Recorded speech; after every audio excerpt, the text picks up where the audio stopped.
Hello ಕರ್ನಾಟಕದ ಜನತೆ, welcome back to update Kannada 360 channel. So ಇವತ್ತಿನ ವಿಡಿಯೋದಲ್ಲಿ ಗೃಹಜ್ಯೋತಿ ಯೋಜನೆಯಲ್ಲಿ ಒಂದು ರಾತ್ರೋರಾತ್ರಿ ಮಹತ್ವದ ಬದಲಾವಣೆಯನ್ನು ಸರ್ಕಾರ ತಂದಿದೆ. ಸೊ ಆ ಬದಲಾವಣೆ ಬಗ್ಗೆ ತಿಳಿಸ್ಕೊಡ್ತೀನಿ. ಸೊ ವಿಡಿಯೋನ ಸ್ಟಾರ್ಟ್ ಮಾಡೋಕ್ಕಿಂತ ಮುಂಚೆ ನೀವೇನಾದರೂ ನಮ್ಮ ಚಾನಲ್ಗೆ ಸಬ್ಸ್ಕ್ರೈಬ್ ಮಾಡ್ಕೊಂಡಿಲ್ಲ ಅಂದರೆ ದಯವಿಟ್ಟು ಸಬ್ಸ್ಕ್ರೈಬ್ನ ಮಾಡ್ಕೊಳ್ಳಿ. ಹಾಗೆ ವಿಡಿಯೋನ ಆದಷ್ಟು ಶೇರ್ ಮಾಡಿ, ಬೆಲ್ಲೈಕನನ್ನು ಪ್ರೆಸ್ ಮಾಡೋದು ಮಾಡಿಬೇಡಿ. ವಿಡಿಯೋಗೆ ಒಂದು ಲೈಕ್. ಸೊ ಇನ್ನು ಮುಂದೆ ಗೃಹಜ್ಯೋತಿ ಯೋಜನೆ ಅಡಿಯಲ್ಲಿ 10% ಹೆಚ್ಚುವರಿಯಾಗಿ ವಿದ್ಯುತ್ ವಿತರಣೆ ಮಾಡುವ ಬದಲು ಬರೀ 10 ಯೂನಿಟ್ ಮಾತ್ರ ಹೆಚ್ಚುವರಿಯಾಗಿ ನೀಡಲು ಸರ್ಕಾರ ನಿರ್ಧರಿಸಿದೆ.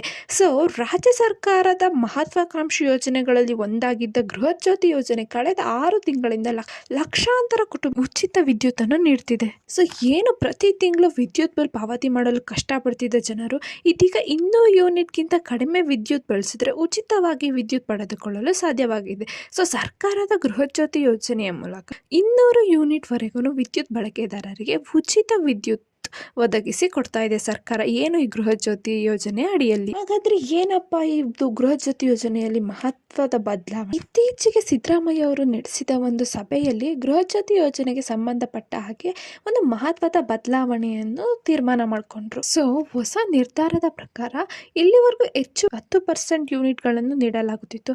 ಆದರೆ ಇನ್ನು ಮುಂದೆ 10 ಯೂನಿಟ್ಗಳು ಮಾತ್ರ ನೀಡಲಾಗುತ್ತೆ. ಸೊ 10% ಹೆಚ್ಚುವರಿಯಾಗಿ ಸಿಗುತ್ತಿತ್ತು ಅಂದರೆ ಯಾರು 180 ಯೂನಿಟ್ವರೆಗೂ ಖರ್ಚು ಮಾಡ್ತಿದ್ರು ಅವರಿಗೆ ಇನ್ನು ಮುಂದೆ ಬರೀ 10% ಅಂದರೆ 190 ಯೂನಿಟ್ವರೆಗೂ ಖರ್ಚು ಮಾಡಲು ಮಿತಿ ವಿಧಿಸಲಾಗಿದೆ. ಸೊ ಇವಾಗ ಕೇವಲ ಬರೀ 10 ಯೂನಿಟ್ ಮಾತ್ರ ಹೆಚ್ಚುವರಿಯಾಗಿ ನೀಡುತ್ತಿರುವುದರಿಂದ ಸೊ 200 ಯೂನಿಟ್ವರೆಗೂ ಮಿತಿಯಲ್ಲಿ ವಿದ್ಯುತ್ ಬಳಕೆ ಮಾಡುವವರಿಗೆ ಉಚಿತ ವಿದ್ಯುತ್ ಸೊ 200 ಯೂನಿಟ್ವರೆಗೂ ಮಿತಿಯಲ್ಲಿ ವಿದ್ಯುತ್ ಬಳಕೆ ಮಾಡುತ್ತಿರುವವರಿಗೆ ಉಚಿತ ವಿದ್ಯುತ್ ಪಡೆದುಕೊಳ್ಳುವುದಕ್ಕೆ ಕಷ್ಟ ಆಗ್ಬೋದು. ಆದರೆ ಕಡಿಮೆ ಯೂನಿಟ್ ಬಳಸುವವರಿಗೆ ಇದು ಹೆಚ್ಚಿನ ಪ್ರಯೋಜನ ನೀಡಲಿದೆ. ಸೊ ಇದೇ ರೀತಿ ಹೆಚ್ಚಿನ ಮಾಹಿತಿಗಾಗಿ ನಮ್ಮ ಚಾನಲ್ಗೆ ಸಬ್ಸ್ಕ್ರೈಬ್ನ ಮಾಡ್ಕೊಳ್ಳಿ. ಹಾಗೆ ವಿಡಿಯೋಗೆ ಲೈಕ್ ಕೊಡಿ, ವಿಡಿಯೋನ ಆದಷ್ಟು ಶೇರ್ ಮಾಡಿ ಅಂತ ಕೇಳ್ತಾ, ಏನೇ ಪ್ರಾಬ್ಲಮ್ ಇತ್ತು ಅಂದರೆ ಕಮೆಂಟ್ಸ್ನ ಹಾಕಿ. ಧನ್ಯವಾದಗಳು.